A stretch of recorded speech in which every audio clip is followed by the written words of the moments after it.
ይሰማል እግዚአብሔር ይሰማል፣ ሁሉን በጊዜያቱ ይሰራል። ከቶ እንደማይሰማ ዝም ቢልም የልጆች እውነቱን ተናገሩ። ለራሳችሁ ስትሉ ይህን ዛሬ እንድታወሩ ይፈልጋሉ። ታፕታፕ ኮፕሊክ ሼር አድርጉት። ጤናችሁ ነው የሚሻላችሁ? ገንዘባችሁ ነው የሚሻላችሁ? ወይስ እድሜያችሁ ነው የሚሻላችሁ? ወስኑ። ካልወሰንሽ ራሱ ጊዜው ይወስንልሻል።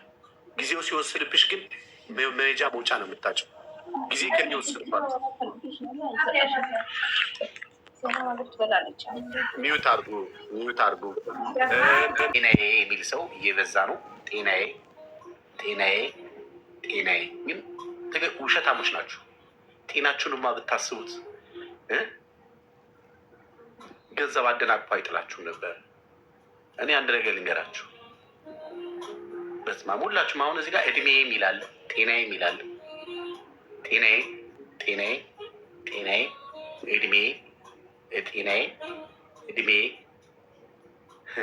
ጤናዬና እድሜ ሁለት ተወዳዩ ምርጫችሁን ምረጡ።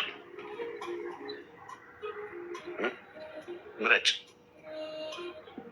መምረጥ ካለብሽ አሁን ነው መምረጥ ያለብሽ። አሁን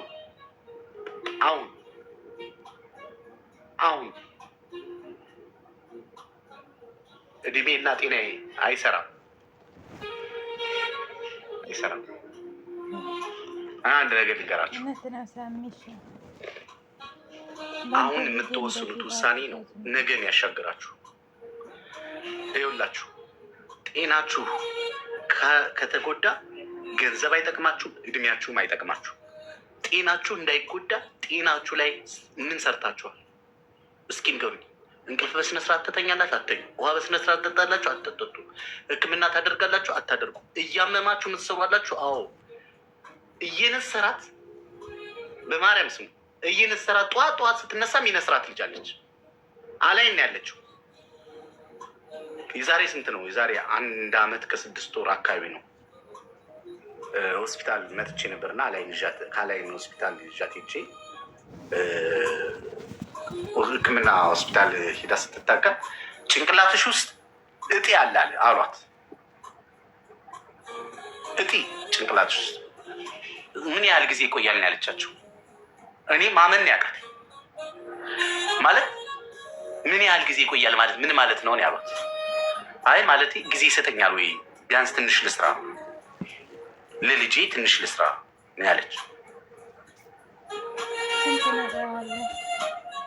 ዛሬ ያቺ ልጅ በህይወት የለችም። ልጇ ግን ይኖራል። ያበራሽ ልጆች ለልጆቿ ተሰዳ የዛሬ 12 ዓመት ከፎቅ ላይ ወድቃ ሞተች።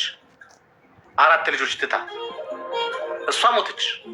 ለልጆቿ ተሰዳ። ልጆቹ ግን ይኸው አሁን አድገዋል። ይኸው ላሳያችሁ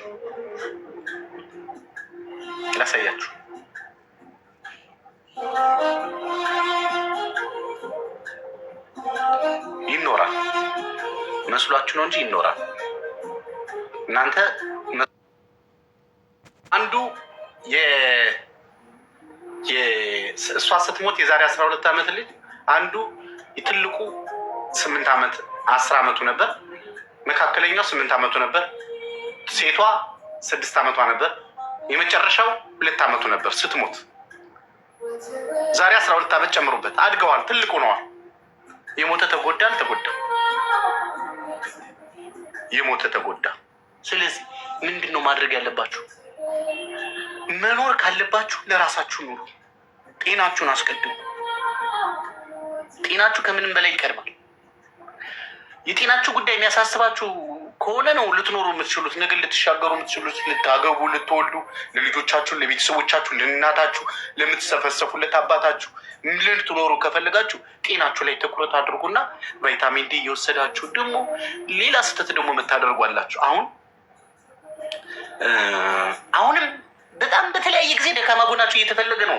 መቼም ያው የምታውቁት ነገር ነው። ሚዲያ ደካማ ጎናቸው ምንድን ነው ምናምን ይባልና ደካማ ጎናቸው ነው የሚታየው እና እኔም የማደርገው ልንገራችሁ ደሞዜ ግማሹን ለጤናዬ ነው የማውለው፣ ሌላውን እንደ ነገሩ አደርገዋለሁ። አንድ ቀን ክፉ አሞኝ ጉንፋን አሞኝ ግን እግዚአብሔር ይመስገን ነው የምትለው የዘኪ ናት። በኦንላይን ደግሞ መድኃኒት የምትጠልቡ ሰዎች አላችሁ፣ ቫይታሚን ነው ምናምን ብላችሁ ኦንላይን ላይ እናንተ ፋርማሲ ወይ ሱቅ ሄዳችሁ በ50 ብር በ40 ብር ልትገዙ የምትችሉትን ኦንላይን ላይ 100 ብር ይሸጡላችኋል። ምንም ጥያቄ የለውም እኮ። ያኔ ሐኪም ሄድኩኝ ቫይታሚን ዲ እጥረት ነው እና ጭንቀትም አለብሽ እንቅልፍ በስርዓት ተኝ አሉኝ። ስለተማርኩ አሁን አልሐምዱሊላህ ጤነኛውኝ ያለው። አዎ ቴንኪ ሱሱ። አያችሁ የብዙዎቻችሁ ችግር ምንድን ነው? ቫይታሚን ዲ እጥረት አለባችሁ። የብዙዎቻችሁ ችግር ጭንቀት አለባችሁ፣ እንቅልፍ በስነስርዓት አተኙ። የብዙዎቻችሁ ችግር ይሄ ጣፋጭ ነገር ትወዳላችሁ። ይሄን ዝም ብላችሁ የታሸገ ነገር አገኘው ብላችሁ ይህን ፔፕሲውን ምኑን ማግበስበስ ትወዳላችሁ። ጣፋጭ ነገር ደግሞ አታብዙ። ስኳር በሽታ የሚባል ነገር ብዙዎቻችሁን እያጠቃችሁ ነው። ይሄ ሀገር ምግቡ ራሱ በሽታ ነው፣ ታውቃላችኋል። ካንሰር ነው በሽታው ምግቡ ራሱ። ስለዚህ በቫይታሚኖች ምናምን ራሳችሁን ማበልጸግ አለባችሁ በተፈጥሮ ነገሮች። አሁን አንድ እህት ማቃት ልጅ አለች፣ እዚህ አለች። ሄለን ምን ታደርጋለች? ከቤቷ ቀይ ስር ምናምን አንድ ላይ አድርጋ ጨምቃ ሁሌ ጠዋት ማታ ማታ ትጠጣለች። ይሄ ነው የሚያስፈልገው። ይሄ ከእንትኖች ከካሮት ከምን ከአፕል ምናምን የሚገኙ ነገሮች አሉ። እንደዚህ አይነት ነገሮችን ተጠቀሙ። ያ ነው እንትን ሌላችሁ የሚችል። እሺ ወደ ጉዳያችን እንድንገባ፣ እምቢ ማለት ስትጀምሩ ሁለት ነገር ነው የምታጡት። አንዱ የጥቅም ሰውና አስመሳይ ሰዎችን ነው የምታጡት። ሌላ የምታጡት ነገር የለም እምቢ ስትሉ ማለት ነው። እምቢ እንዴት ማለት እንዳለባችሁ ነው አይደል እያወራን ያለ ነው። ልናወራም ልንነጋገርም የገባሁት በዚህ ጉዳይ ነው። ስለዚህ ስንቶቻችሁ ናቸው አሁን ችግር ያስተማራችሁ ከሰው የተማራችሁ ተምራችሁ በራሳችሁ ላይ እርምጃ እየወሰዳችሁ ያላችሁት? አሁን የብዙዎቻችሁ እኔ ማንም አያታልለኝ፣ እኔ ማንም አይደርስብኝ የምትሉ አላችሁ። እሱ በቂ አይደለም። አሁን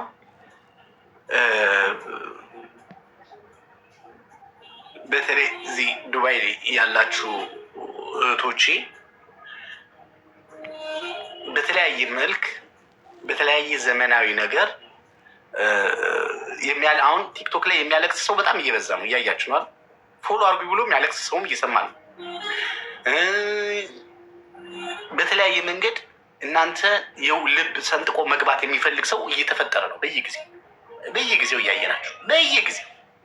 ስለዚህ ከእነዚህ አይነት ነገሮች ለመራቅ ምን ያህል ዝግጁ ናችሁ?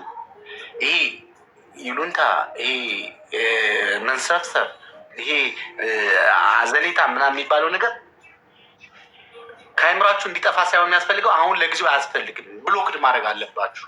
ለምን? አሁን ያላችሁበት ሁኔታ ጥሩ አይደለም። አሁን ያላችሁበት የስደት ህይወት ያንን ነገር የሚጋብዝ አይደለም። ምክንያቱም አሁን ላይ ለራሳችሁ እርዳታ የሚያስፈልጋችሁ ጊዜ ነው ያላችሁ። ለራሳችሁ እርዳታ የሚያስፈልጋችሁ ጊዜ ነው፣ ምንም ጥያቄ ነው። ለራሳችሁ እርዳታ የሚያስፈልጋችሁ ጊዜ ነው ያላችሁበት። ከሰው አይደለም እርዳታ የሚያስፈልጋችሁ፣ ከእግዚአብሔር እርዳታ ነው የሚያስፈልጋችሁ። አንዱን ምረጡ። ወይ ቲክቶክ ምረጡ፣ ወይ እግዚአብሔርን ምረጡ፣ ወይ ሰይጣንን ምረጡ፣ ወይ ፈጣሪን ምረጡ፣ ወይ የነገ ህይወታችሁን ምረጡ፣ ወይ ቤተሰቦቻችሁን ምረጡ። የምርጫ ጉዳይ ነው። ምንም ነገር አያስፈልግም። ነገ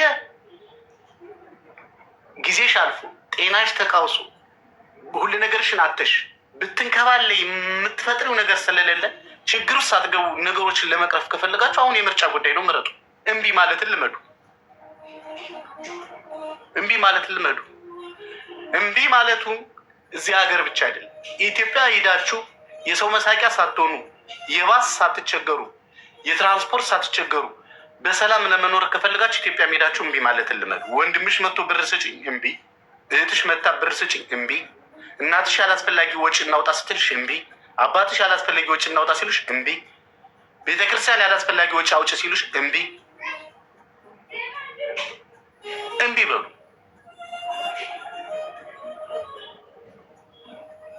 እምቢን ልመዱ። እምቢን ከለመዳችሁ ብትለወጡ ትቀየሩ ትችላላችሁ።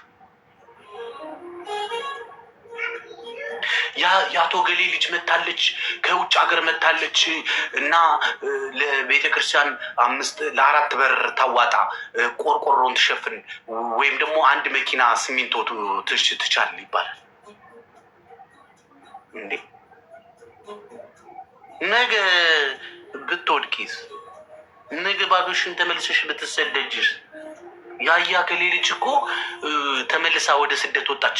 በዛ ባሉት አፋቸው እንደገና ተመልሰው ደግሞ ያንን ነገር ነው የሚናገሩት። ስለዚህ አያስፈልግም። የማስፈልገው ምንድን ነው? በፍርሃትም ሳይሆን በጭንቀትም ሳይሆን በእምነት ለመኖር መጠንከር አለብሽ። ውስጥሽን የሚያውቅ አንድ አምላክ አለ። ማድረግ ያለብሽን ነገር መስራት ያለብሽን ነገር ሲስተም ውስጥ ስትገቢ የሆነ ነገር እስክታደርጊ ድረስ መጠንከር አለብሽ። በእግርሽ እስክትቆሚ ድረስ ምክንያቱም አያስፈልግም። አሁን ላይ አያስፈልግም። ፍቅር ከምን የሚበልጥ እነሱ ይፈልጉሻል። ስህተት ነው ማለት ነው። ልጅሽ ሞባይል እየገዛሽ ልብስ እየገዛሽ አንድ ላቀሽ እያኖርሽ ነው አይደል? ግን ፍቅር አለው ከአንቺ?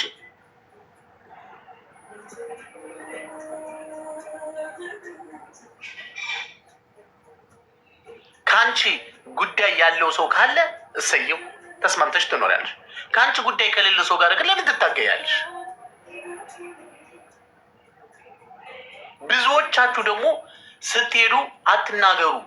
ምክንያቱም የውጭ ባለቤት ነው የሚያደርጓችሁ። ይህን አምጭልን፣ ይህን ስጭን፣ ይህን አርግዥልን፣ ይህን አርጊልን ስለሚሉ ሳትናገር የላጠብለሽ ግቢ። ምን ሆነሽ መጣሽ ስትባይ በቃ በድንገት እስከ ማዳሜ ጋር ተጣላው፣ አባረኝ፣ ወጣው መጣው።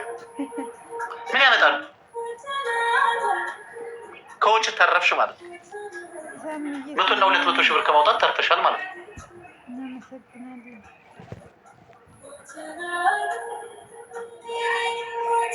ወርቃችሁን ደግሞ ሄዳችሁ ደግሞ ይዛችሁ የሄዳችሁትን ወርቅ በድንገት እንደገባችሁ ለመሸጥ አትሞክሩ።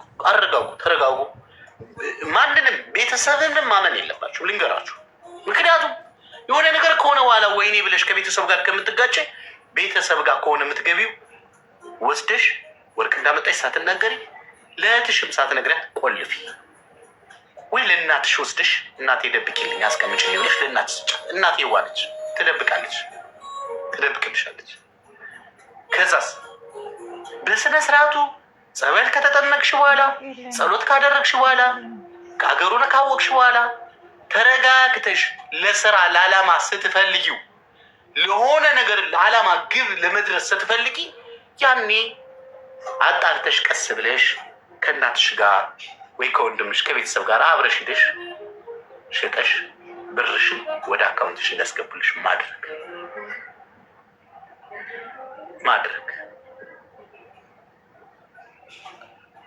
ወርቅ አለኝ። ሰው እኮ ተሰብስቧል፣ ግጥም ብሎ ሞልቷል እኮ። አንቺን ሊጠይቅ መጣ። ወርቅ ስንት ገባ? ወርቅ ስንት ነው የሚሸጠው? ወርቅ አለኝ እስኪ ቢገዛል አትበይ። ምክንያቱም አለኝ የሚባለው ነገር ከባድ ነው። አሁን ኢትዮጵያ ውስጥ ዝም ባላት ዝም ባይገባ ዝም ማለት፣ ከዛስ ዝም ብለሽ ሁሉም ነገር በጥበብ ማድረግ። አሁን ስደት መተሽ ይህ ሁሉ መከራ፣ ይህ ሁሉ ፈተና፣ ይህ ሁሉ ውርጅብኝ፣ ይህ ሁሉ ነገር ካላስተማረሽ የት ልትማሪ ነው አንቺ? መቼም ለአንቺ ትምህርት ቤት አይከፈትም አይደል? አሁን ነው መማር ያለብሽ፣ ከነገሮች ማስተዋል ያለብሽ። አሁን የትናንትኗ ትንሿ ልጅ ዛሬ ትልቅ ሆናለች። የትናንትኗ ኑሮን ለመቀየር የተሰደደች ልጅ መከራውን አልፋ መጥታለች። ዛሬ በቤተሰቦችሽ ተወዳጅ እንድትሆኝ፣ በአካባቢ ተመራጭ እንድትሆኝ፣ ጓደኞችሽ በፍቅር እንዲወድሽ ከፈለግሽ ምርጥ ሴት መሆን አለብሽ። በቃ ሄድሽ የማይመለከትሽ ነገር ላይ አትግቢ። ማዳም እንዲያደርጋኝ እንደዚህ ከሊት እንደዚህ አድርጎኝ ከሊ እንደዚህ ሲሰረቅ አይቼ እያልሽ አታውሪ። ይደክማቸዋል፣ ያውቁታል። አንቺም ሳትናገሪ ያውቁታል። ጸጥ በይ። እነሱ ያውሩ፣ አንቺ አዳማጩ። 10 ጊዜ ሲያወሩ አንቺ 2 ጊዜ ታውሪ። አትቸኩይ፣ ጸጥ በያቸው። ምክንያቱም ልትከበሪ ነው።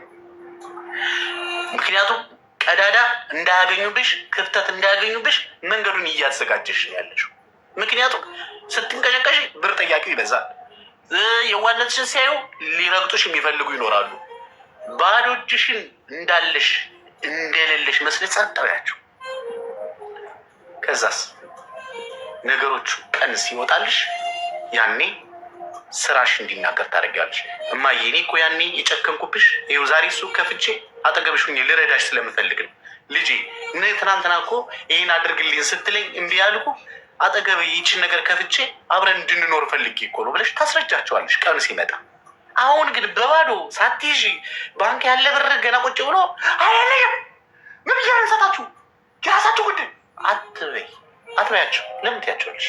በእርጋታ መጠየቅ። የጠየቁሽም በእርጋታ ነው። ብር የጠየቁሽ ይጥሉሽ። ቤቱን ለቀሽላቸው ውጭ ተከራይ። ምን ትሆኛለሽ? ሁሉን ፈርቶ አይሆንም። ልትከራይ ስትይ ሌባው ዘራቢው እዛስ መች ይቀርልሻል? እዛም ሌባ አለ አይደል ቤት ውስጥ። ስለዚህ አንዱን መረጭ። ጨካኝ ሆኚ። የሰው ሀገር አይደለም ያለሽ። የሰው ሀገር ላይ እንኳን ለምደሽ ኖረሽ የለ ሀገርሽ ላይ ማን ነው የሚያስፈራራሽ? ማን ነው ቴረሪስት የሚያደርግብሽ? ለምንድን ነው የሚያመጨብጡሽ? የመጣ ይምጣ እንዴ። ሞት ተፈርቶ ሳይተኛ ይታደርማል። ህልም ተፈርቶ ሳይተኛ ይታደርማል።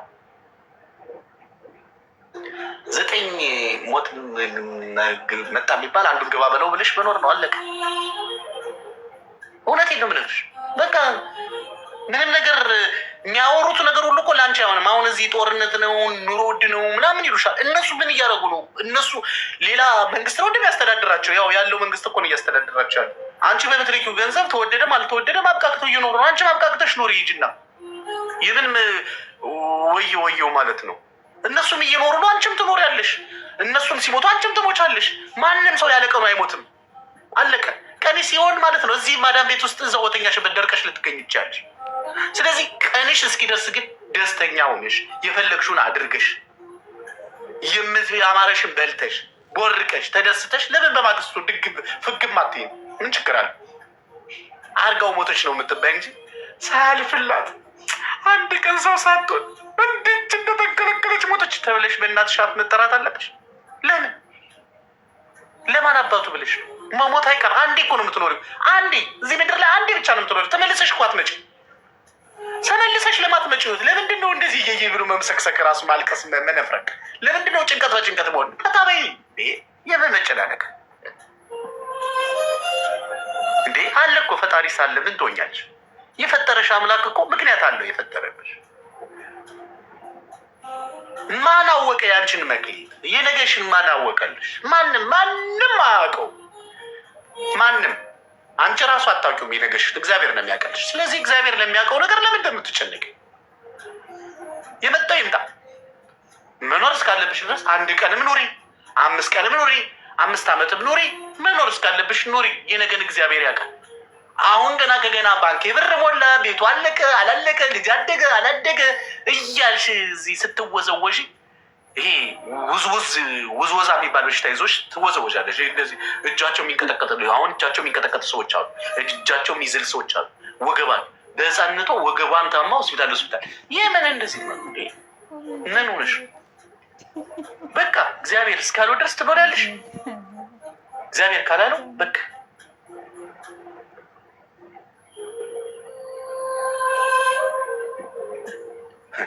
እዚህ ጋር ሳሚ በኪስ ስንት ብር ካለን በቂ ነው?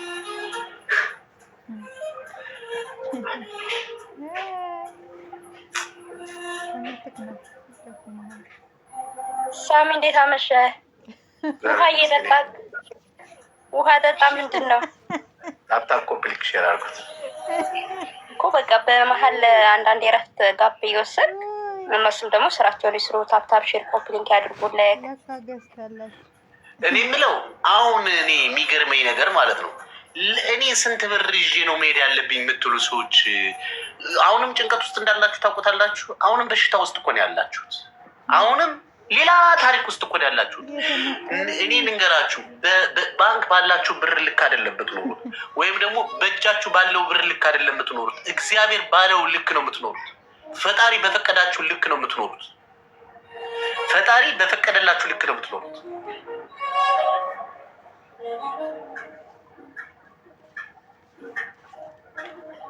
ፈጣሪ በፈቀዳችሁ ልክ ነው የምትኖሩት። ጤናችሁ ባላችሁ ልክ ነው የምትኖሩት። አሁን በጣም ብዙዎቹ 90% የሚሆን በአረብ ሀገር የሚሰራ ሰው ጭንቀቱ መከራ ነው። ከኔንም ጨምሮ ሁላችንም ጭንቀት ላይ ነን ያለ።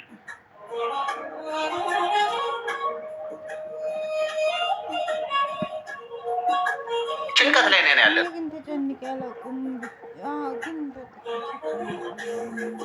ጭንቀት ላይ ነን ያለ ነው። ሰዎች እያኖርናቸው እኛ ጭንቀት ላይ ነን ያለ ነው። ሰዎችን እንዲኖሩ ግን እኛ ጭንቀታችንን ቁጭ አድርገን ማታ ማታ እንጨነቃለን።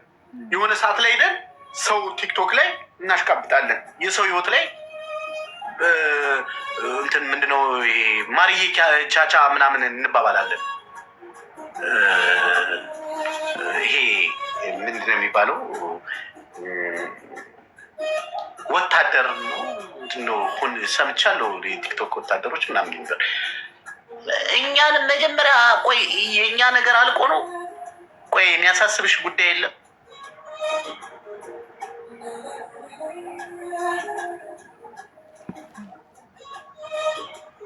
አንቺ እኮ በጫንቃሽ የተሸከምሽው ጉድ እኮ እግዚአብሔር ራሱ ይገርመዋል። እንኳን ሰው ቤተሰብ ያለቅስብሻል። እድሜሽ እንደ ኪሎ ሜትር እየገሰገሰ ነው። ሰላም የለሽም። አምነሽ ያስቀመጥሽው ባል ምን እያደረገ እንደሆነ አታውቂም። ምን ውስጥ እንዳለሽ አታውቂም።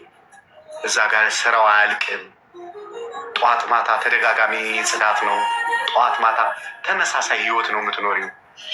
ጠዋት ማታ ሰዎች የሚኖሩትን ኑሮ እያየሽ ነው የምትኖሪው። ይሄ ራሱ እኮ ከባድ ነው። ይሄን ነገር እያለ ተጨማሪ ቁስል ደግሞ ሌላ ታሪክ ውስጥ ገብተሽ የማይመለከተሽ የማያገባሽ። እስኪ መልሱልኝ። ሀና እህታችን ላይ መፍትሄ ተገኘ? መፍትሄ ተገኘ ወይ? የሀና እህታችን ጉዳይ ላይ መፍትሄ ሀና እኮ ነሽ አንቺ ራሱ። ግን ስንቶቻችን እንቅልፍ አጥታችሁ ነበራችሁ?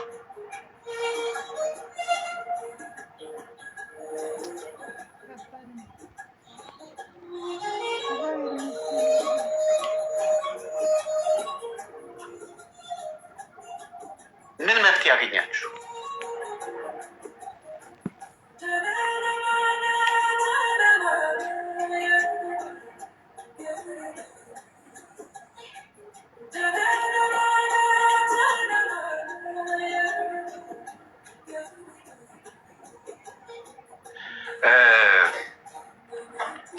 የሚገርማችሁ ነገር እዚህ ጋር አንድ እህታችን ምን አለች መሰላችሁ? በጣም የሚያሳዝነው ኢትዮጵያ አይሳምዬ፣ ኢትዮጵያ በዚህ ሰዓት ያስጠላል እኮ። እኔ 5 ዓመት ለፍቼ የገዛሁት ቤት አዳማ ላይ ፈርሶብኛል። እዚሁ አይሻልም ብለህ ነው ወይ አለች። አሁን በደንብ አዳምጥ። ይቺ እህታችን 5 ዓመት ሙሉ የሰራችው ቤት አዳማ ላይ ፈረሰባት።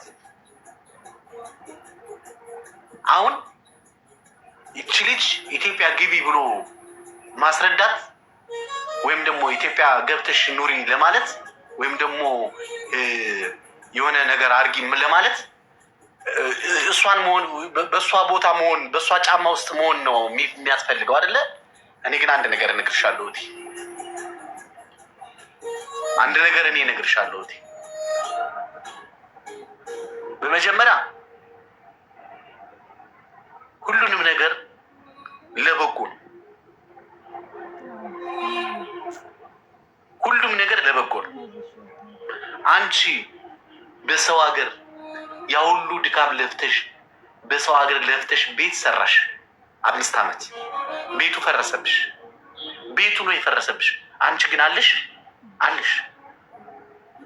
አንቺ ግን አለሽ። ቤቱ ነው የፈረሰው። እግዚአብሔር ያን ቤት ላንቺ ያላለውምና ሌላ በዛ ልክ ከዛ በላይ ሊሰጥሽ የፈለገው ነገር አለ። አንቺ ግን ጠንካራ ስላልሆንሽ የእምነት ሰው አይደለሽም ማለት ነው። አንቺ ተመስገን ብለሽ አምነሽ መቀበል አልቻልሽም ማለት ነው። ምንም አታረጊማ። አንዳንዴ ከአቅማችሁ በላይ የሆነ ነገር ላይ ምን ልታደርጉ ትችላላችሁ? አሜን ብሎ ከመቀበል በስተቀር የባሰ እኮ አለ። አንቺ የዛ ቤት ውስጥ ልጆች ወልደሽ ትዳር መስርተሽ ተኝተሽ ሌሊት ላይ የሆነ ጎርፍ መጥቶ ወይ የሆነ ነገር መጥቶ ቤቱ ቢፈርስና አንቺም ልጅሽም ቤተሰብሽም ሁሉ ነገርሽም ብታጪ ነው ሀዘኑ የሚበረታው እንጂ ቤቱ ነው የፈረሰው። እግዚአብሔር አልፈቀደውም እዛ እንድትኖሪ። በቃ ያንቺ ቦታ አይደለም። በቃ ያንቺ አይደለም ያ ቦታ። በቃ ለኔ አልተፈጠረም። ስለዚህ ያ ቤት ስለፈረሰ አንቺ ከኢትዮጵያ መቅረት አለብሽ ወይ? ቀሪ ዘመንሽን ስደት ሀገር እንደገና ሌላ 5 ዓመትና 10 ዓመት መከራ ማየት አለብሽ ወይ? አንቺ ቤት ከሌለሽ መኖር አትችይም ወይ? እሱ ላይ ነው አሁን ጥያቄ መጠየቅ ያለብሽ ራስሽ። አንደኛ እምነት ሊኖርሽ ይገባል። መጽናናት ሊኖርሽ ይገባል። ከባድ ነው። በአንቺ ጫማ ውስጥ ሆኖ ማየት ያስፈልጋል። ግን አንቺ ነገ ተነስተሽ ኢትዮጵያ ብትገቢ ተከራይተሽ እግዚአብሔርን መድኃኒዓለም ምን እንደሚሰጥሽ ምን አውቅሽ? አንቺን ልፋት፣ ያንቺን ድካም፣ ያንቺን ለቅሶ፣ ያንቺን መከራ ማየት ሰው ነው እንዲያቅልሽ የፈለግሽው ወይስ እግዚአብሔር ብቻ እንዲያቅልሽ ነው የፈለግሽው? እግዚአብሔር ያወቀው እኮ ነው የሚበልጥ። እግዚአብሔር እኮ እንደ ስሙ ለተጠሩት እንደ ሀሳቡ ለታሰቡት ነገር ሁሉ ለበጎ እንደሆነ እናውቃለን ተብሎ ተጽፏል። የፈረሰብሽ ቤት እንጂ ሞት አልተፈረደብሽ። ትኖሪያለሽ፣ ህይወት ትቀጥላለች። ህይወት ትቀጥላለች። አንቺ ዛሬ ስለተናገርሽ ነው ቤት ፈረሰብኝ ብለሽ ስንት ነገራቸውን አጡ። ስንት ዓመት የገነቡት ትዳር፣ ስንት ዓመት